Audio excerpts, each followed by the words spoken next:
Hi friends, നമസ്കാരം മച്ചാന്മാരെ. എവർക്കും പുതിയൊരു വീഡിയോയിലേക്ക് സ്വാഗതം. നമ്മൾ പലപ്പോഴും പറയാറുണ്ട് RCB ഒരിക്കലും ബൈപ്പാസ് ചെയ്യാൻ പാടില്ലെന്നുള്ളത്.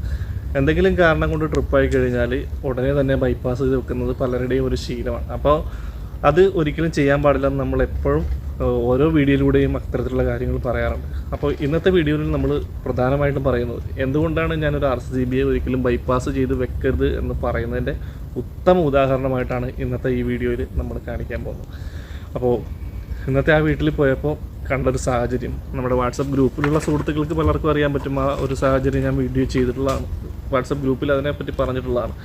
എന്നിരുന്നാലും ആ വീട്ടിൽ ചെന്നപ്പോൾ ഉണ്ടായിരുന്ന ലീക്കേജ് എന്ന് വെച്ചാൽ വളരെ ഗുരുതരമായിട്ടുള്ള ഒരു ലീക്കേജ് പ്രശ്നമാണ് ഉണ്ടായിരുന്നത്. അപ്പോൾ അതുകൊണ്ട് തന്നെ അവർക്ക് ഒത്തിരി അധികം വൈദ്യുതി നഷ്ടവും സംഭവിച്ചിട്ടുണ്ട്. അതേപോലെ തന്നെ ഇലക്ട്രിസിറ്റി ബില്ലും വളരെ വലിയ രീതിയിൽ കൂടിയിട്ടുമൊക്കെ ഉണ്ട്. ചെറിയൊരു സൗണ്ടിൻ്റെ പ്രശ്നമുണ്ട്, അതുകൊണ്ടിട്ടാണ് കൂടുതൽ സ്ട്രെയിൻ എടുത്ത് പറയാൻ പറ്റാതെ വരുന്നത്. അപ്പോൾ ഇങ്ങനെ കറണ്ട് ബില്ല് കൂടിയത് കൊണ്ടൊന്നും അല്ല അവർ നമ്മളെ വിളിച്ചത്. ഇങ്ങനെ ഒരു ട്രിപ്പിംഗ് ഇഷ്യൂസ് കണ്ടിന്യൂസ് ആയിട്ട് വന്നപ്പോൾ അവരത് ബൈപ്പാസ് ചെയ്ത് വെച്ചൊരു സംശയം കൊണ്ടിട്ടാണ് അദ്ദേഹം നമ്മളെ വിളിച്ച് ഈ ഒരു പ്രശ്നം പരിഹരിക്കാനായിട്ട് ശ്രമിച്ചത്. പക്ഷേ നമ്മൾ ചെന്നപ്പോൾ കണ്ട കാഴ്ച വളരെ ഞെട്ടിക്കുന്നതായിരുന്നു. എന്തായാലും നമുക്കത് വീഡിയോയിലൂടെ കണ്ട് മനസ്സിലാക്കാം. ഓക്കെ, അപ്പോൾ മച്ചാന്മാരെ, ഇതാണ് സാഹചര്യം. 6.8 ആംബിയറിൻ്റെ ലീക്കേജ് കൃത്യമായിട്ടുമുണ്ട്. കണ്ടല്ലോ, RCB 4 വയറുകൾ ഉപയോഗിച്ചിട്ട് ബൈപ്പാസ് ചെയ്ത് വെച്ചിരിക്കുകയാണ്. 6.8 ആംബിയറിൻ്റെ ലീക്കേജ്. ആ ഒരു ഈ ഒരു MCBയുടെ പ്രശ്നമാണ്, ആ സർക്യൂട്ടിൻ്റെ പ്രശ്നമാണ്. കണ്ടോ, ആ MCB ഓഫ് ചെയ്തപ്പോൾ തന്നെ 0യിലേക്ക് പോയി ലീക്കേജ് എന്നുള്ള സംഭവം. അപ്പോൾ നമുക്ക് അതൊന്ന് കൺഫേം ചെയ്യാനായിട്ട് ആ സർക്യൂട്ടിലേക്ക് നമുക്കൊരു ക്ലാമീറ്റർ ഇട്ടിട്ട് ഒന്ന് MCB ഓണാക്കി നോക്കാം. ക്ലാമീറ്റർ ഇട്ടിട്ട് നമ്മൾ ആംബിയറിലിട്ട് MCB ഓണാക്കി കഴിയുമ്പോൾ 7.5 ആംബിയറിൻ്റെ റീഡിങ് അവിടെ കാണിക്കുന്നുണ്ട്. അതേപോലെ തന്നെ കൃത്യമായിട്ട് ആ സമയത്ത് ലീക്കേജായിട്ട് 6.6 ആംബിയറിൻ്റെ ലീക്കേജും കാണിക്കുന്നുണ്ട്.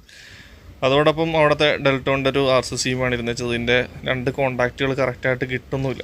അപ്പോൾ അതുകൊണ്ട് തന്നെ അതൊക്കെ മാറ്റി പുതിയ ഒരെണ്ണം വെക്കുന്നതായിരിക്കും നല്ലതെന്നാണ് നമ്മൾ കരുതിയത്. അപ്പോൾ അതുകൊണ്ട് തന്നെ പുതിയതൊരെണ്ണം മേടിച്ചിട്ടുണ്ട്.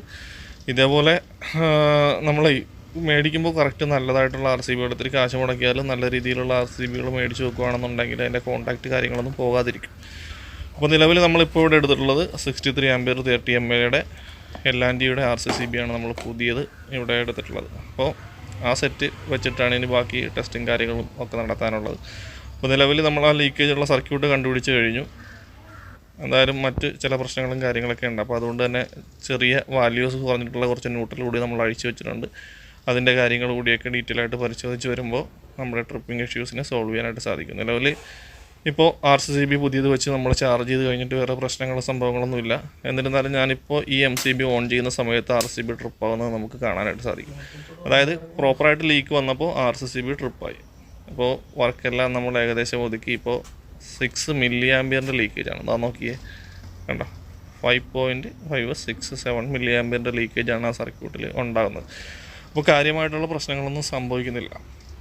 നേരത്തെ കണ്ട വീഡിയോയുടെ ആ ഭാഗത്ത് നമുക്ക് കൃത്യമായിട്ട് മനസ്സിലാക്കാൻ പറ്റുന്നത് പുതിയ RCB വെച്ച് കഴിഞ്ഞപ്പോൾ അവിടെ വന്നിട്ടുള്ള വ്യത്യാസങ്ങൾ. കൃത്യമായിട്ട് ആ ഒരു ലീക്കേജ് വന്നപ്പോൾ തന്നെ RCB ട്രിപ്പായിപ്പോയി. അപ്പോൾ നമ്മൾ ബൈപ്പാസ് ചെയ്ത് വെച്ചപ്പോൾ നമുക്ക് എത്രത്തോളം വൈദ്യുതി നഷ്ടം സംഭവിച്ചിട്ടുണ്ട് എന്നുള്ള കാര്യങ്ങൾ നിങ്ങൾ മനസ്സിലാക്കുക. അതേപോലെ തന്നെ കുറച്ച് സ്വിച്ച് ബോർഡുകളിലൊക്കെ ചെറിയ ഫാൾട്ടുകൾ കാര്യങ്ങളൊക്കെ ഉണ്ടായിരുന്നു.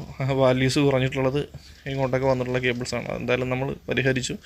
ഏവരും പ്രതീക്ഷിക്കുന്നുണ്ടാവും, എനിക്കറിയാം, എന്തുകൊണ്ടാണ് അവിടെ ആ MCBയിൽ വന്ന ഫാൾട്ട് എന്തായിരുന്നു എന്നുള്ളതായിരിക്കും പലരും ഇപ്പോൾ ചിന്തിക്കുക.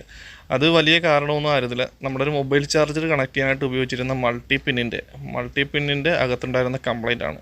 അത് എർത്തും ഫേസും തമ്മിൽ ഡയറക്റ്റ് ഷോർട്ടായിരുന്നിട്ടാണ് ആ പ്രശ്നങ്ങളും കാര്യങ്ങളൊക്കെ ഉണ്ടായിരുന്നത്. അപ്പോൾ ഇത്രയും ഒരു ചെറിയൊരു കാരണം കൊണ്ട് പോലും നമുക്ക് വലിയ രീതിയിലുള്ള ലീക്കേജും അപകടങ്ങളും ഒക്കെ സംഭവിക്കാം. അപ്പോൾ എന്തായാലും ഇൻവെർട്ടറും കാര്യങ്ങളൊക്കെ നമ്മൾ പരിശോധിച്ചു. അതിൽ കാര്യങ്ങൾ പ്രശ്നങ്ങളോ സംഭവങ്ങളൊന്നുമില്ല. അപ്പോൾ നമ്മളൊരു ചെക്കിങ്ങിന് ചിലപ്പോൾ ബാക്കിയുള്ള കാര്യങ്ങളൊക്കെ ഡീറ്റെയിൽ ആയിട്ട് നോക്കണമല്ലോ. അതിൻ്റെ ഭാഗമായിട്ട് ഇൻവെർട്ടറും കാര്യങ്ങളൊക്കെ നോക്കി.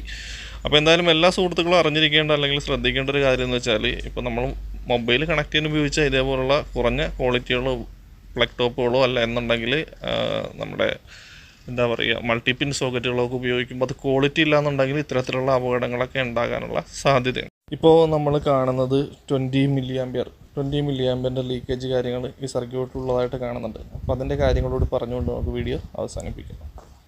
ഇപ്പോൾ ഈ വീഡിയോയുടെ അവസാന ഭാഗത്ത് നിങ്ങൾ കണ്ടത് 20 mA ലീക്കേജ് ആ സർക്യൂട്ടിലുള്ളതായിട്ടാണ്. കാരണം എന്ന് വെച്ചാൽ അത്രയ്ക്കധികം ഉപകരണങ്ങൾ ആ വീട്ടിൽ പ്രവർത്തിക്കുന്നുണ്ട് എന്നുള്ളതാണ് അതിൻ്റെ കാര്യം. AC മറ്റു കാര്യങ്ങളൊക്കെ ആയിട്ട് ഫാനുകൾ, ഇഷ്ടംപോലെ ഫാനുകൾ കാര്യങ്ങളൊക്കെ ഉണ്ട്. അപ്പോൾ അതിൻ്റേതായിട്ടുള്ള ലീക്കേജ് കാര്യങ്ങളുണ്ട്. അതേപോലെ മോട്ടറുകൾ ഓൺ ചെയ്തിരിക്കുന്ന ഫുൾ ലോഡ് കണ്ടീഷനിലെ മില്ലി ആംപിയർ ലീക്കേജാണ് നമ്മൾ കണ്ടത്. അത് എന്നിട്ടും 20 മില്ലി ആംപിയർ ലെവലിലേക്കാണ് എത്തുന്നത്. അത് സ്വാഭാവികമായിട്ടും അത്രത്തോളം ഉണ്ടാവും. കാരണം അത്രത്തോളം വലിയ രീതിയിലുള്ള ഉപകരണങ്ങൾ അവിടെ ഉപയോഗിക്കുന്നതുകൊണ്ടിട്ടാണ് ആ രീതിയിലുള്ള ലീക്കേജ് വന്നിട്ടുള്ളത്. അല്ലാന്നുണ്ടെങ്കിൽ നമുക്ക് സ്പ്ലിറ്റ് ചെയ്ത് കൊടുക്കാം. പക്ഷേ അതിൻ്റെ കാര്യമില്ല. 30 മില്ലി ആംപിയർ ഉണ്ടല്ലോ, നമുക്കത് ഫുൾ ലോഡ് കണ്ടീഷൻ എന്ന് പറഞ്ഞ സംഭവം എപ്പോഴും വരില്ല. നമ്മളത് ഫുള്ളായിട്ട് എല്ലാ സിസ്റ്റവും ഓൺ ചെയ്ത് ഇട്ടുകൊണ്ടിട്ടാണ് ആ ഒരു ആംപിയറിലേക്ക്, മില്ലി ആംപിയർ റേഞ്ചിലേക്ക് വരുന്നത്. സ്വാഭാവികമായിട്ടും നമ്മളൊരു നോർമൽ യൂസേജിൽ വരുമ്പോൾ അത് 10 മില്ലി ആംപിയറിൽ താഴത്തേക്ക് പോകും. അപ്പോൾ അതുകൊണ്ട് അതിനെ കുറിച്ച് ബോധമിടാകേണ്ട കാര്യങ്ങളൊന്നുമില്ല. അപ്പോൾ നമ്മൾ കൃത്യമായിട്ട് നോക്കുമ്പോൾ ഈ ഒരു ഫാൾട്ട് വന്നതെന്ന് വെച്ചാൽ ആ മൊബൈൽ ചാർജ് ചെയ്യുന്ന സമയത്ത് മാത്രമാണ് അവർ ആ സ്വിച്ച് ഓൺ ചെയ്യുന്നത്. ആ സമയത്ത് മാത്രമാണ് ലീക്ക് സംഭവിക്കുന്നത്. അതുകൊണ്ട് തന്നെ വലിയ രീതിയിലുള്ള ഒരു നഷ്ടം സംഭവിച്ചിട്ടില്ല എന്ന് തന്നെ അറിയാം. പക്ഷേ നമ്മൾ ചെക്ക് ചെയ്യാൻ ചെല്ലുമ്പോൾ അവിടുത്തെ സാഹചര്യത്തിൽ ആ ചാർജർ ഓണായിരുന്നുകൊണ്ടിട്ടാണ് ആ ഫാൾട്ട് കണ്ടുപിടിക്കാൻ നമുക്ക് പറ്റിയത്. ഇല്ലയെന്നുണ്ടെങ്കിൽ അതിനെ കണ്ടുപിടിക്കാൻ ബുദ്ധിമുട്ടായിരിക്കും. കാരണം അത് ആഴ്ച പലയിടത്തും മാറ്റി വെച്ചിരിക്കുകയാണെന്നുണ്ടെങ്കിൽ ചിലപ്പോൾ നമ്മൾ അറിയില്ല. നമ്മൾ ചെക്ക് ചെയ്യുമ്പോൾ മറ്റൊരു ഫാൾട്ടും കാണില്ല. പിന്നെ നമ്മൾ പോയി കഴിയുമ്പോഴേക്കായിരിക്കും ഇവരെടുത്തത് കുത്തുക. അപ്പോൾ നമ്മൾ ചെക്ക് ചെയ്യാൻ ചെല്ലുന്ന ടെക്നീഷ്യന്മാർ അല്ലെങ്കിൽ അത്തരത്തിലുള്ള സുഹൃത്തുക്കൾ തീർച്ചയായിട്ടും ഈ ഒരു കാര്യത്തിലേക്ക് കൂടി ഒരു ശ്രദ്ധ നമ്മൾ നോക്കണം എന്ന് മാത്രം പറഞ്ഞു. എന്തായാലും ഫ്ലാഷ് സംഭവങ്ങളൊക്കെ ഓഫായി പോയി. കൂടുതൽ കാര്യങ്ങൾ പറയണമെന്നുണ്ട്, പക്ഷേ സൗണ്ടിൻ്റെ ചെറിയ പ്രശ്നവും കാര്യങ്ങളൊക്കെ ഉള്ളതുകൊണ്ടിട്ട് വീഡിയോ ഇവിടെ അവസാനിപ്പിക്കുകയാണ്. എന്തായാലും ഇഷ്ടമായിട്ടുണ്ടെങ്കിൽ തീർച്ചയായിട്ടും ലൈക്ക് ചെയ്യാൻ മറക്കരുത്. നിങ്ങളുടെ ഡൗട്ടുകൾ കൃത്യമായിട്ടും കമൻസായിട്ട് ചോദിക്കുക. അതിൽ ബാക്കിയുള്ള കാര്യങ്ങൾ ഡീറ്റെയിൽ ആയിട്ട് പറയാം. ഓക്കെ.